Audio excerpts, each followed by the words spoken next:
So, good morning ma'am. I'm Garcia Paul Vincent M. from BS Crim 36. Today, tatalakayin natin ano nga ba yung procedure ng mga inmate kapag papasok na sa BJMP. So, unang-una sa lahat, sasalubungin sila ng gater o gutter pagdating sa mismong gate kasama. Sasalubungin si inmate tsaka si escort. I-check responsible for conducting the required search and inspection of the person being committed in their escort. Kasi tinitignan dito kung meron sila nung mga itong requirements. Yung number 1, commitment order. Dito, binababa to ng judge na nagsasabi na dapat siya mapunta doon. So, medical certificate, complaint or information, police booking sheet, and lastly, certificate of detention from PNP and or NBI. Kasi yung mga requirements na yun, parang ayun yung kumbaga parang sa school, pag mag-e-enroll ka, di ba may requirements? So, ganun din sa BJMP, may requirements din para ma-admit. Next, pagkatapos nila sa gutter, susunod naman ay ang record unit. So, sa record unit, reviews the required documents for commitment order, booking sheet, arrest report, and information to ensure the authenticity before referring to health unit. So, after kay gutter, magpuproceed sila sa record unit para ma-verify yung mga documents na dala nila na requirements kung legit ba or original, authentic. So, after nila doon, magpuproceed sila sa health unit. Dito naman sa health unit, i-verify nila yung medical examination result to see if the result is accurate to the current situation of the inmate. Kasi syempre, 'di ba, minsan may mga inaabuso na inmate na binubugbog, ganyan pagkatapos ng examination. So, dito tinitignan kung magkakaroon ba ng abuse of power sa unang nag-handle dun sa inmates.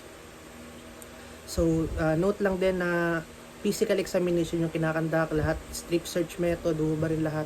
Pero kapag ang female inmate shall be examined by female health personnel, samantalang sa male inmate naman may examined by either male or female health personnel. Yun. Pagkatapos nun, babalik sila sa record unit. Pagkatapos sa health unit, babalik sa record unit para makuhaan ng mga fingerprint, ng mga data, ng pictures, na para pag na-admit doon, may record na siya. So, after that, pupunta sa property custodial.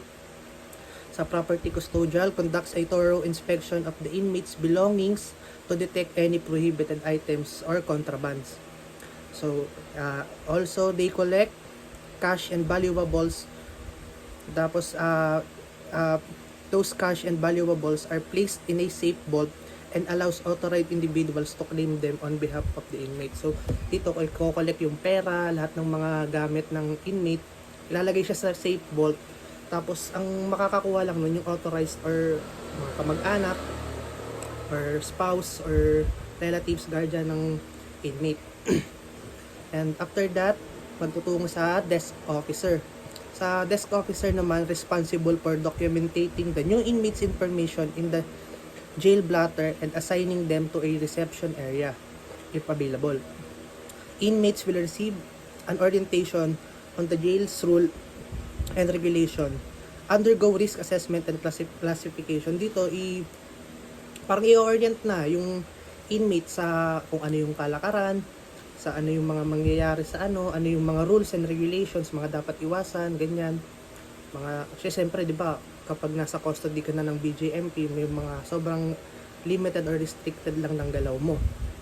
Tapos, sa assistant warden naman, or jail warden, the assistant warden or officer of the day provides orientation on jail's rule and regulation, which includes the use of inmates orientation sheet. So, parang same lang si assistant warden sa desk officer. So, yun, kumbaga after ni desk officer, assistant warden, iuulitin yung mga rules and regulations kung may mga nakaligtaan si desk officer. And lastly, si warden naman. Si warden, on the other hand, responsible for ensuring that the courts and prosecutor's office attend to the case of the inmate by maintaining constant coordination with them. Si jail warden, siya yung nagsasabi na sa judge, sa police or sa NBI or sa relatives ng inmate na na-admit na and Sila yung nakikipag-coordinate sa pamilya and sa judge. So, and lastly, sa conclusion, dito na pinapakita na basahin ko na lang. To put it simply up, the BJMP's inmate receiving process is an essential step in ensuring security, justice, and order when the offender is admitted.